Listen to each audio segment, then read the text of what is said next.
All right, so are you ready to dive deep into this crazy world of YouTube? Always. It seems like it's changing every single day, It really is.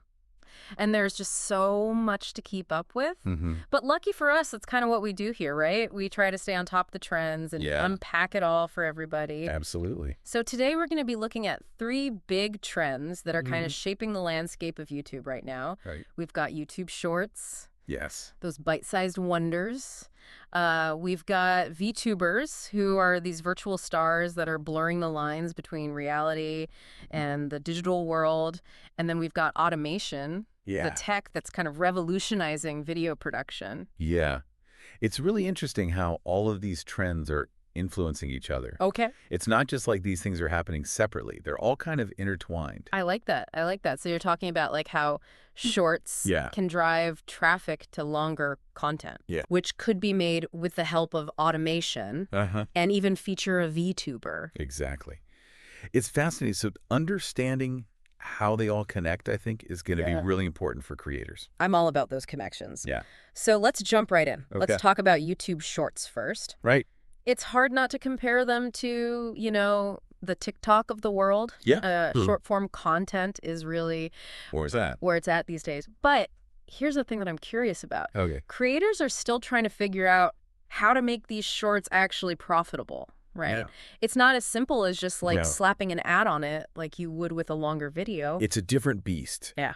I think about it, you've got just a few seconds to Yeah. grab attention, deliver value, Yeah. and an ad can really disrupt that flow. Yeah. It feels clunky. It does, yeah. So what are creators doing? So they're getting really creative, and some are using shorts as teasers for their long-form content because that's where you can monetize more effectively, Yeah. and it makes sense. So it's like a little sneak peek. Yeah, like a little taste. Just to get you interested. Exactly. Have you seen any good examples of people doing this well? Oh, tons. Like there's this cooking channel, they're killing it, Okay. and they're using these shorts Uh-huh. to showcase like really fast recipe hacks, Okay. like, one-pan salmon or a 5-minute mug cake. I love it. And you know what? What? They're seeing this huge spike in traffic Wow.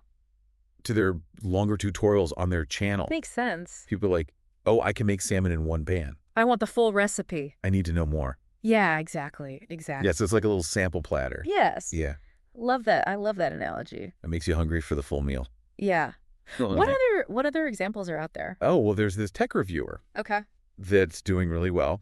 And what they do is they do quick, really funny gadget unboxings and reviews. Yeah. And they really highlight the wow factor of new tech Oh, cool. in a way that's really digestible. Okay. And that's what makes it perfect for, virality, Sure. and it's getting people hooked and they're coming back to their main channel. So we've got cooking, we've got tech. Mm-hmm. It seems like shorts can work for pretty much any niche. Pretty much, yeah. But is there some magic formula for success? Yeah. I mean, is it just about picking the right topic? It's more than just picking the right topic. Okay. It's still about storytelling, Okay. even in that short format. Oh, interesting. Think about those really short emotional ads that you see. Yeah. That can make you cry in like 30 seconds. Yeah. Creators need to be thinking about that. Yeah. How to pack that punch in. Yeah. Grabbing attention instantly. Such a short amount of time. Exactly.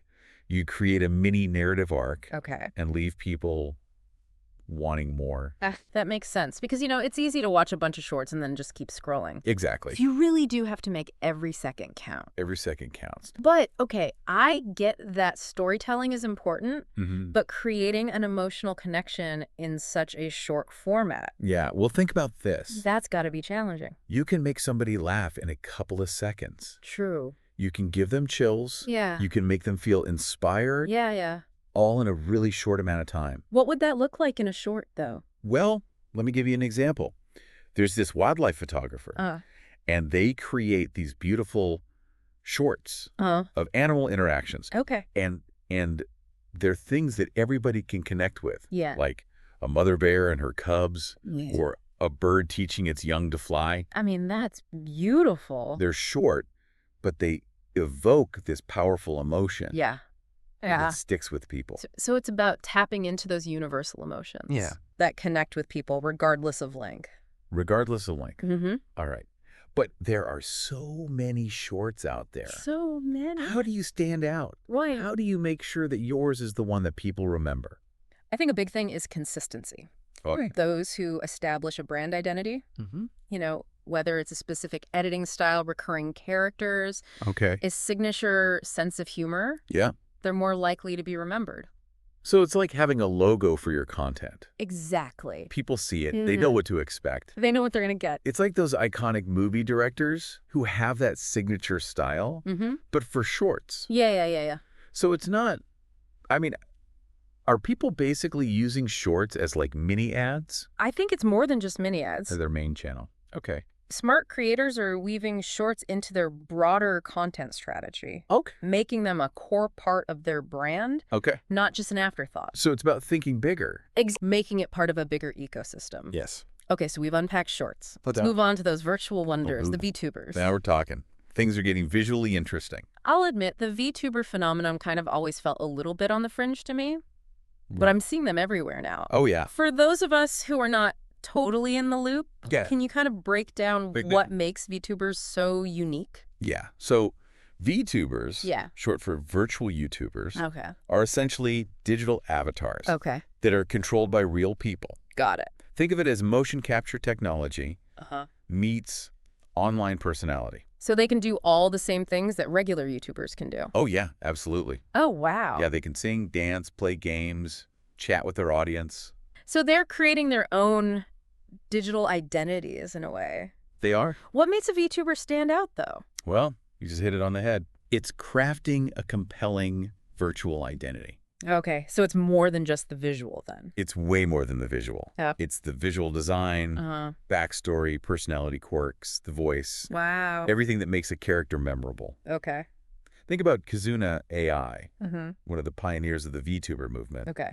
She has this bubbly personality. She's a little clumsy. Cute. Always optimistic. Yeah. It's those little details that make her relatable, that make people feel like they're connecting with a real person. Even though she's digital. Even though she's digital. It's like character development, but for the digital age. Absolutely. What else makes a VTuber successful? Audience interaction.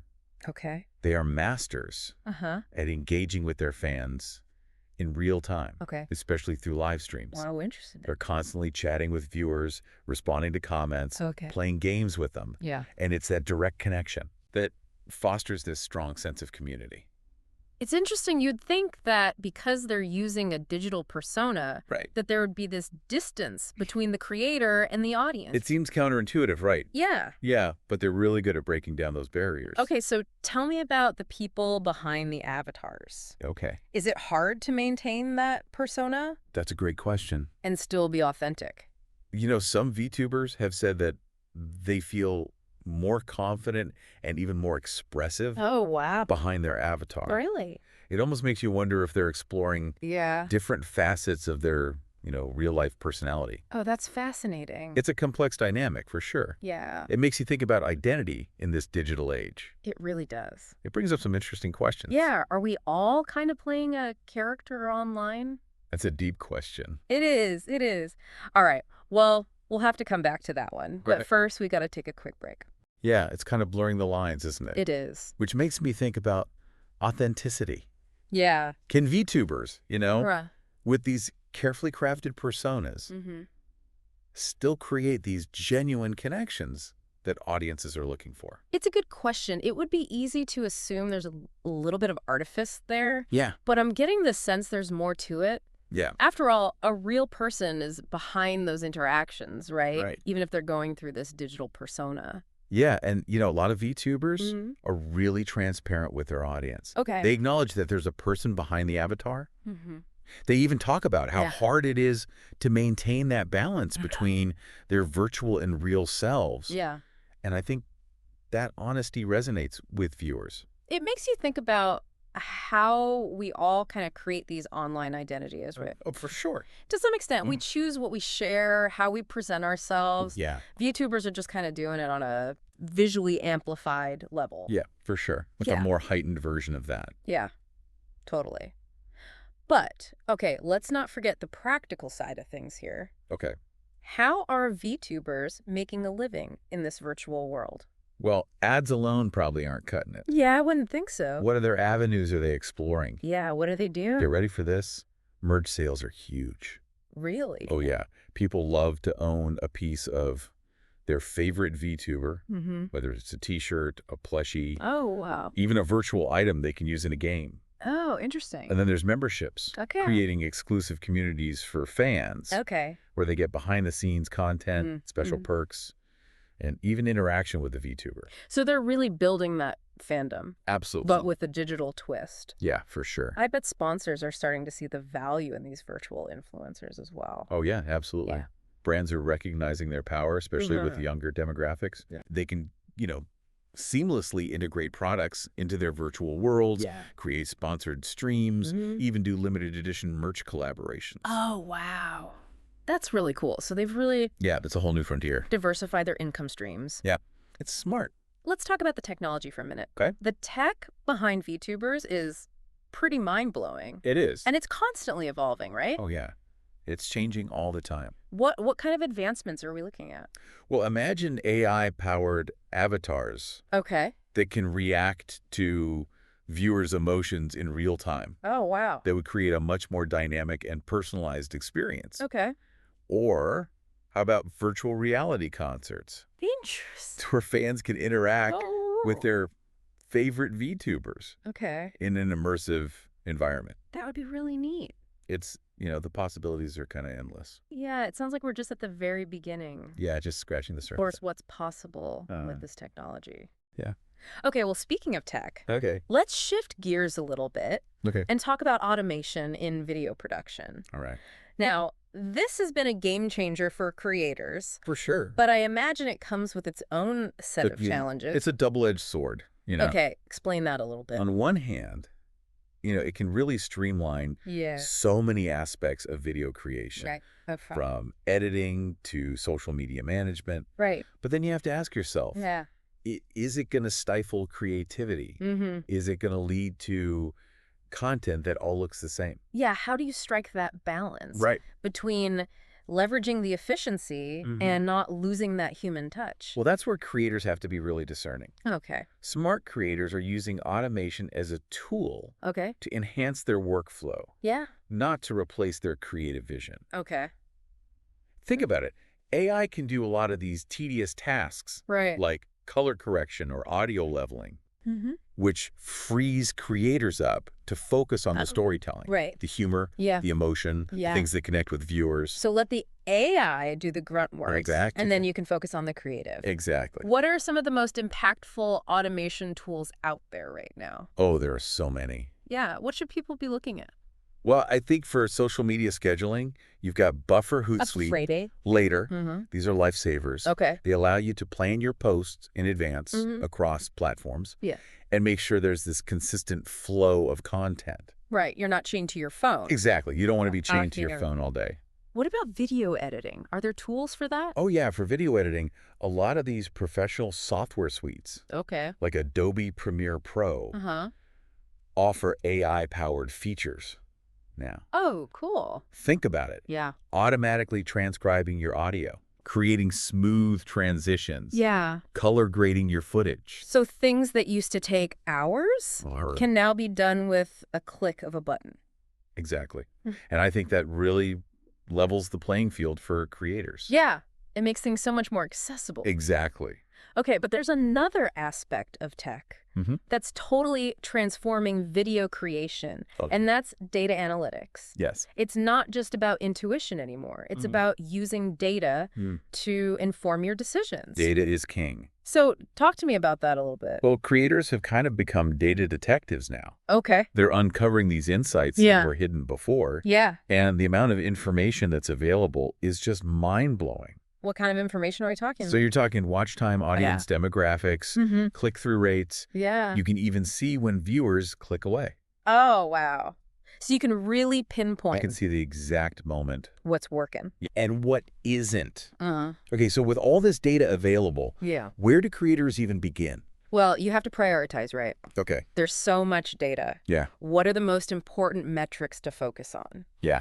I would say audience retention is a big one. Now explain that. So this tells you what percentage of your video people are watching before they click away. Okay.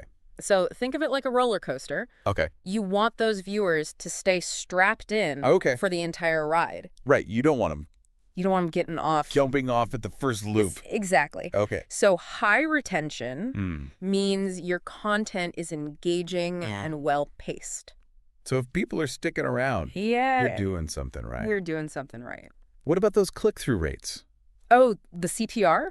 Yeah, the CTR. That's all about first impressions. Okay. High CTR means your thumbnail and title are enticing. Think of it like a storefront window. You want it to be eye-catching, relevant. Okay, so it draws people. It's kind of a mix of art and science. It is, yeah. You got to grab people's attention. Yeah. But you also have to signal that you've got the goods. You got it. So what are some of the things that creators are doing to boost their CTR? A lot of creators are using A/B testing. Okay. So creating multiple thumbnails and titles to see which performs best. Okay. Some are looking at color psychology.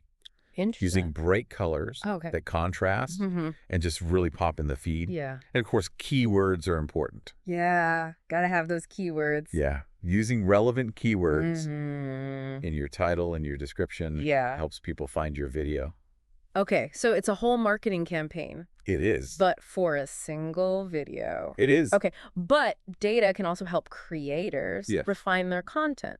Once people are already engaged, right? Exactly. So we're talking about after they've clicked, they're watching the video. Yeah, so analyzing the retention data can show you those points where people are losing interest. Interesting. Maybe your intro is too long. Okay. Maybe a certain segment just isn't resonating. So pinpointing those drop-off points allows creators to make adjustments. Okay, so it's like having that feedback loop built right in. Yeah, it's a feedback loop. Okay, let's move beyond individual videos for a second. Okay. How are creators using data to shape their overall content strategy?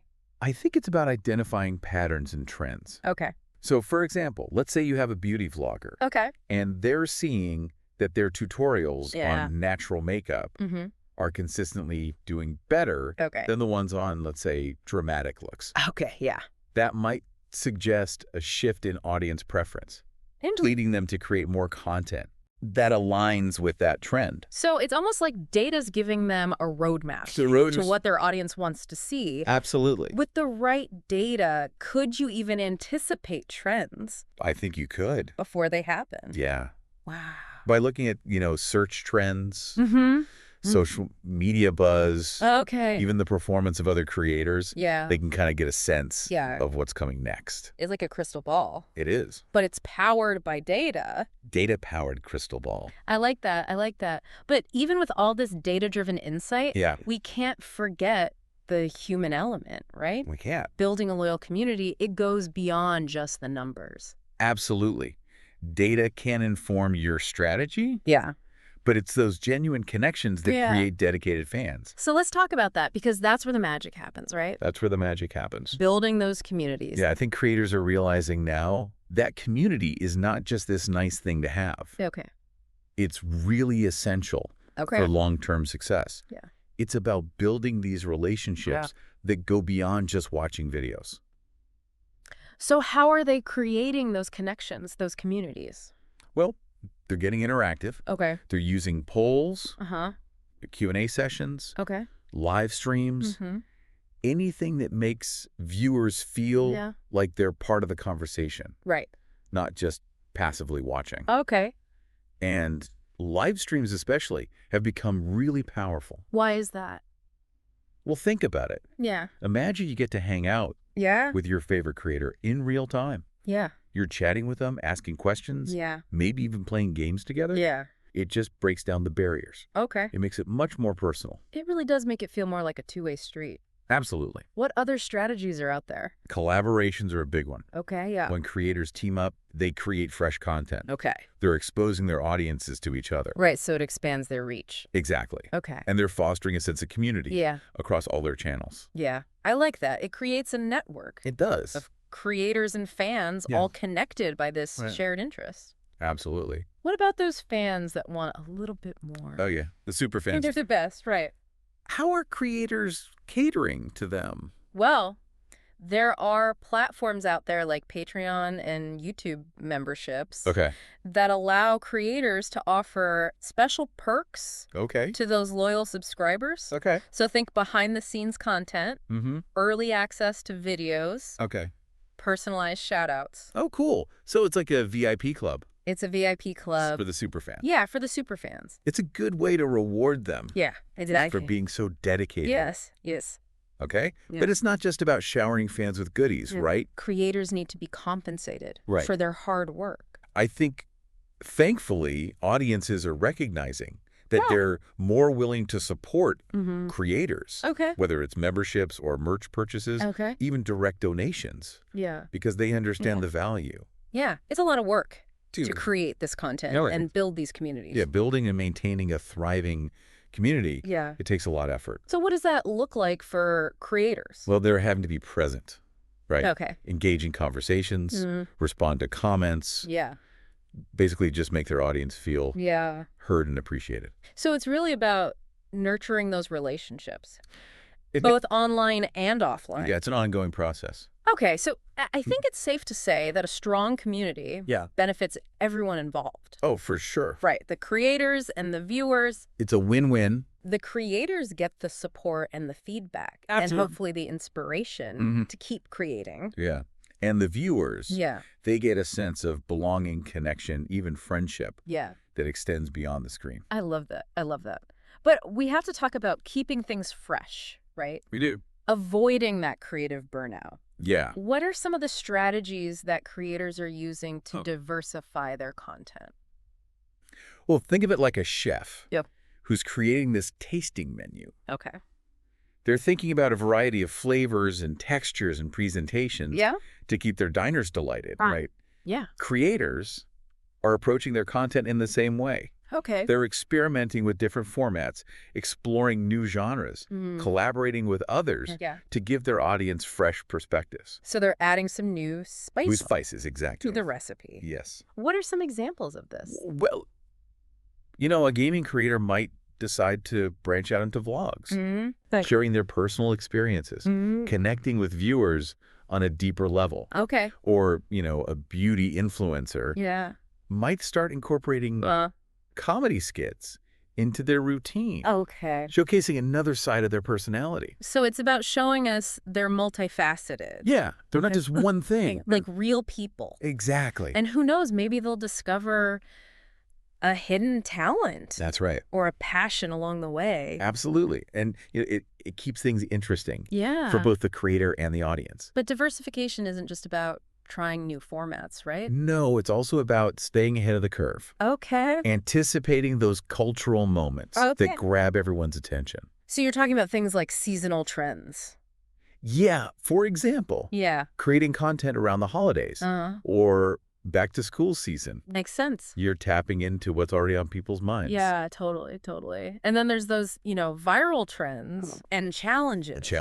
That seem to come out of nowhere. Right. Remember the ice bucket challenge? Of course. That was huge. So creators who can kind of participate in those in a way that feels authentic to their brand. Right. You don't want to just jump on every single trend. Right. You want to make sure it makes sense. It's got to be a good fit. For you. Yeah. Okay, so they're riding that wave of what's hot. Yes. But they're putting their own spin on it. Exactly. Are there any other diversification strategies out there? Well, let's not forget about user-generated content. Oh, yeah. Getting your audience involved? Absolutely. Okay. Encourage viewers to submit their own videos. Artwork, even just ideas. So you're turning those viewers into collaborators. Exactly. Okay. Which creates this feedback loop. I like it. And then there's using multiple platforms. Okay, so going beyond just YouTube. Going beyond YouTube. We live in a multi-platform world. We do. You've got Instagram, TikTok, even Twitch. Yeah. So savvy creators are really leveraging these platforms to reach different audiences. Yeah. Experiment with different formats. So it's not about abandoning YouTube. No. It's about expanding. Expanding, exactly. Okay, so you're diversifying your content. You're diversifying your income streams. It's a smart strategy. Okay, this is making me rethink my whole content strategy. Well, you know, it's a lot to think about, but ultimately diversification is about sustainability and engagement. I like it. And speaking of sustainability, let's talk monetization for a minute. Go. We've talked about merch. Yeah. We've talked about memberships. Mm-hmm. But are there other ways Oh, yeah. that creators are making money beyond ads? Think about affiliate marketing. Okay. Where creators recommend products they love Mm-hmm. and earn a commission on sales. Okay. Or brand partnerships, Okay. where they're working with companies to create sponsored content that feels authentic and engaging. Okay, so it's not just those. And then there's the rise of creator funds. Oh, creator funds. Tell me more about that. Yeah, so a lot of platforms are offering financial support to creators through grants and other initiatives. It's a way to recognize the value that they bring to the platform and to help them invest in their craft. Okay, that's fantastic. It sounds like the landscape for content creation is becoming more diverse. It really is. And dynamic than ever before. For sure. It's exciting to see. It is exciting. Creators building these businesses around their passions. Yeah, it's inspiring, for sure. Well, we've covered a lot of ground today. We have. From YouTube Shorts to VTubers, automation to community building and monetization. Mm-hmm.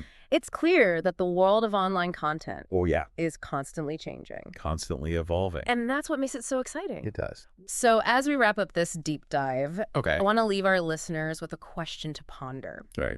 What does the future hold Yeah. for creators as technology continues to advance? It's the big question, right? It is. It is. Will AI play a bigger role in content creation? Mm-hmm. Will we see a convergence of the physical and virtual world? Those are great questions to think about. They are. And to be honest, the possibilities are thrilling. Yeah. But also a little daunting. Yeah. But I think one thing is for sure. What's that? The creators who are going to thrive in this ever-changing landscape are the ones who can adapt and innovate and who are really connected to their communities. Well said. Yeah. So to all the creators out there, keep experimenting. Yeah. Keep pushing boundaries. Keep those creative sparks flying. Absolutely. And to our listeners, thank you so much for joining us on this deep dive. Yes, thank you. We'll be back next time. With more insights and explorations into this fascinating world of online content. Can't wait. Until then, keep learning, keep creating, and keep those brains buzzing.